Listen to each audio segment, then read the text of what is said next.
आज की वीडियो में हम हिंदी के एक महत्वपूर्ण टॉपिक समास का अध्ययन करेंगे। सबसे पहले हम समास की परिभाषा देखते हैं। समास की परिभाषा है दो या दो से अधिक जो शब्दों के मेल से बने शब्द समास कहलाते हैं। समास के भेद की बात करें तो समास के 6 भेद होते हैं। सबसे पहले जो भेद में देखेंगे वो हम अव्ययीभाव समास को देखेंगे। इसकी परिभाषा है जिस समास का पहला शब्द छोटा या अव्यय तथा प्रधान या उपसर्ग हो। यानी कि ट्रिक आपको ध्यान रखनी है, पहला पद कैसा होगा? छोटा।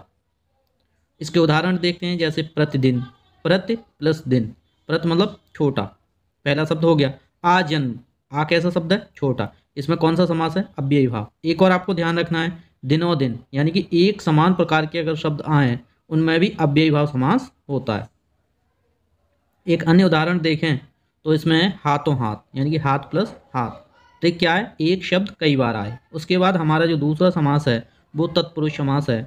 इसमें देखेंगे दूसरा जो शब्द होता है वो प्रधान होता है और दोनों शब्दों के बीच में कारक शब्द का लोप होता है, यानी कि कारक शब्द नहीं होता है। जैसे राजकुमार, राजा का कुमार। यश प्राप्त, यश को प्राप्त। पाप मुक्त, पाप से मुक्त। ये आपको उदाहरण है वो याद रखने हैं। इसी के साथ नेक्स्ट देखते हैं। इसके कई भेद होते हैं, इनमें हम 6 भेदों को देखेंगे। जैसे कर्म तत्पुरुष में का लोप होता है, करण में के द्वारा का लोप होता है, संप्रदान में के लिए का लोप होता है, अपादान में से मुक्त या अलग होने का लोप होता है, संबंध में का की के का लोप होता है और अधिकरण में पर का लोप होता है। ये भी आपको याद रखना है। अब हम नेक्स्ट समास को देखेंगे। नेक्स्ट हमारा जो समास है कर्मधारय समास है। समास का उत्तर पर प्रधान होता है। पूर्व पद उत्तर पद से उपमेय और उपमा या विशेषण और विशेष का संबंध होता है। ट्रिक, पहला पद विशेषण, दूसरे पद से तुलना होती है।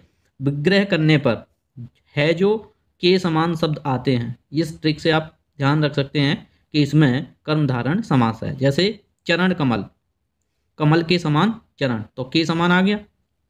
महापुरुष, महान है जो पुरुष, है जो इसमें शब्द मिल गया आपको। मृग नयन, मृग के समान नयन, तो के समान शब्द आया।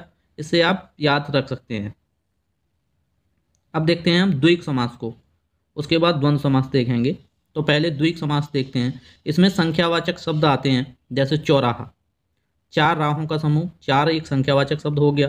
त्रिकोण, त्रि मीन्स 3, 3 कोणों का समूह। तिरंगा, 3 रंगों का समूह। उसके बाद द्वंद्व समास देखते हैं।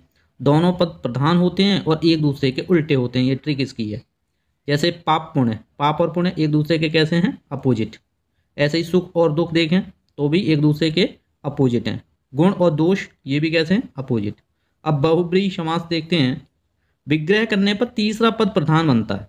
जैसे लंबोदर, लंबा है उधर जिसका, अर्थात गणेश जी, यानी कि इन दोनों से कोई लेना देना नहीं, तीसरा शब्द गणेश जी आया। ऐसे ही चतुर्भुज, 4 हैं भुजाएं जिसकी, अर्थात विष्णु जी। दशानन, 10 हैं आनंद जिसके, अर्थात रावण। और गिरधर, गिर को धारण करने वाला, अर्थात श्री कृष्ण।